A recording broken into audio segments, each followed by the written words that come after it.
Bien-aimés en Jésus-Christ, salut et bienvenue à WIFNU, notre communauté qui lit la Bible ensemble pour connaître les promesses qu'il y en a en Jésus-Christ, notre Seigneur, notre Sauveur et notre espérance. Nous continuons avec le livre de Matthieu, chapitre 10. Puis ayant appelé ses 12 disciples, il leur donna le pouvoir de chasser les esprits impurs et de guérir toute maladie et toute infirmité. Voici les noms de 12 apôtres. Le premier, Simon appelé Pierre, et André, son frère, Jacques, fils de Zébédée, et Jean, son frère, Philippe et Barthélemy, Thomas, je tourne la page, et Matthieu, le publicain, Jacques, fils d'Alphée, et Thaddée, Simon le Cananite et Judas l'Iscario, celui qui livra Jésus. Tels sont les 12 que Jésus envoya après leur avoir donné les instructions suivantes. N'allez pas vers les païens et n'entrez pas dans les villes des Samaritains. Allez plutôt vers les brebis perdues de la maison d'Israël. Allez prêcher et dire, le royaume des cieux est proche. Guérissez les malades, ressuscitez les morts, purifiez les lépreux, chassez les démons. Vous avez reçu gratuitement, donnez gratuitement. Ne prenez ni or, ni argent, ni monnaie dans vos ceintures, ni sac pour le voyage, ni deux tuniques, ni souliers, ni bâton, car l'ouvrier mérite sa nourriture. Dans quelque ville, au village que vous entriez, informez-vous s'il se trouve quelqu'un, homme, digne de vous recevoir, et demeurez chez lui jusqu'à ce que vous partiez. En entrant dans la maison, saluez-la. Et si la maison est indigne, que votre paix vienne sur elle. Mais si elle n'en est pas digne, que votre paix retourne à vous. Lorsqu'on ne vous recevra pas et qu'on n'écoutera pas vos paroles, sortez de cette maison ou de cette ville et secouez la poussière de vos pieds. Je vous le dis en vérité, au jour du jugement, le pays de Sodome et de Gomorrhe sera traité moins rigoureusement que cette ville-là. Voici, je vous envoie comme des brebis au milieu des loups. Soyez donc prudents comme les serpents et simples comme les colombes. Mettez-vous en garde contre les hommes, car ils vous livreront aux tribunaux et ils vous battront de verges dans leurs synagogues.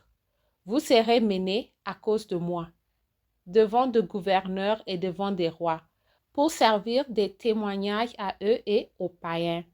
Mais quand on vous livrera, ne vous inquiétez ni de la manière dont vous parlerez, ni de ce que vous direz. Ce que vous aurez à dire vous sera donné à l'heure même. Car ce n'est pas vous qui parlerez, c'est l'Esprit de votre Père qui parlera en vous. Amen. Le frère livrera son frère à la mort et le père son enfant. Les enfants se soulèveront contre leurs parents et les feront mourir.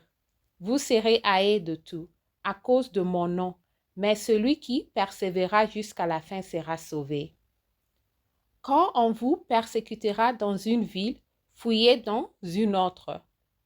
Je vous le dis en vérité, vous n'aurez pas achevé de parcourir les villes d'Israël que le Fils de l'homme sera venu. Le disciple n'est pas plus que le maître, ni le serviteur plus que son Seigneur. Il suffit au disciple d'être traité comme son maître et au serviteur comme son Seigneur. S'ils ont appelé le maître de la maison Béelzéboul, à combien plus forte raison appelleront-ils ainsi les gens de sa maison? Ne les craignez donc point, car il n'y a rien de caché qui ne doivent être découverts, ni de secrets qui ne doivent être connus. Ce que je vous dis dans les ténèbres, dites-le en plein jour, et ce que vous êtes dit à l'oreille, prêchez-le sur les toiles. Ne craignez pas ceux qui tuent le corps et qui ne peuvent tuer l'âme. Craignez plutôt celui qui peut faire périr l'âme et le corps dans la géhenne. Ne vendons pas deux passerons pour un sou. Cependant, il n'en tombe pas un à terre sans la volonté de votre Père, et même les cheveux de votre tête sont tous comptés. Ne craignez donc point. Vous valez plus que beaucoup de passerons. C'est pourquoi quiconque me confessera devant les hommes, je le confesserai aussi devant mon Père qui est dans les cieux. Mais quiconque me régnera devant les hommes, je le régnerai aussi devant mon Père qui est dans le ciel. Ne croyez pas que je sois venu apporter la paix sur la terre. Je ne suis pas venu apporter la paix, mais l'épée. Car je suis venu mettre la division entre l'homme et son père, entre la fille et sa mère, entre la belle-fille et sa belle-mère. Et l'homme aura pour ennemi les gens de sa maison. Celui qui aime son père ou sa mère plus que moi n'est pas digne de moi. Et celui qui aime son fils ou sa fille plus que moi n'est pas digne de moi. Celui qui ne prend pas sa croix et ne me suit pas n'est pas digne de moi. Celui qui conservera sa vie la perdra. Et celui qui perdra sa vie à cause de moi la retrouvera. Celui qui vous reçoit me reçoit, et celui qui me reçoit reçoit celui qui m'a envoyé. Celui qui reçoit un prophète en qualité de prophète recevra une récompense de prophète. Et celui qui reçoit un juste en qualité de juste recevra une récompense de juste. Et quiconque donnera seulement un verre d'eau froide à l'un de ses petits, parce qu'il est mon disciple, je vous le dis en vérité, il ne perdra point sa récompense. Merci d'avoir lu ensemble. J'améliore mon français en lisant la Bible. Restez en Jésus-Christ et shalom.